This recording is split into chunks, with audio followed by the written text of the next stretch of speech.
I lived this duplicitous, confused life as a kid, wrestling with same-sex attraction and confusion about who I was, and then as a gay identified man. It wasn't until getting to a place of being broken and coming to a place of surrender that was really my true salvation. God brought a lot of healing into my life over years. And as I began to get more healthy, I wanted to share that. And that's what led to the relationship with Melissa. Melissa and I have been married now for almost 15 years. We just realized that the church does a lot of things well, but it doesn't do a lot well when it comes to addressing sexual brokenness or even sometimes relational brokenness. We decided to start Love and Truth Network as a means of helping to equip and to be a blessing to the church.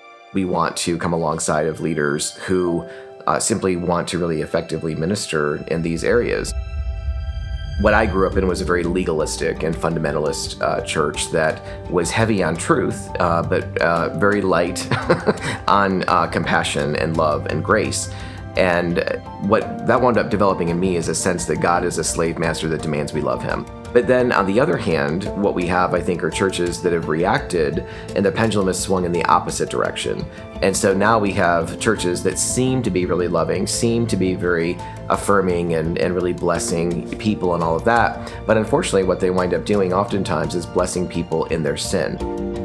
That narrow way is really the way that Christ calls us to, which is the reason we named our ministry Love and Truth Network. But once you pull truth out of love or love out of truth, you lose both of those things.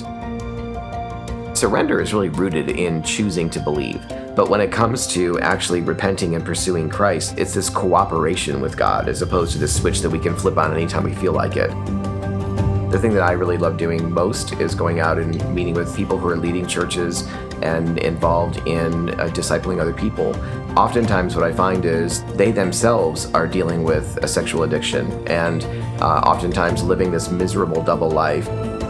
We love to not only communicate instruction and teaching, but we love to come back again or incorporate an experiential learning for people where they see a lot of the techniques that we talk about being modeled and lived out.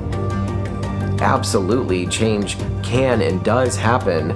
God is still calling us out of our lies, out of our brokenness, no matter what those are. God is still transforming lives.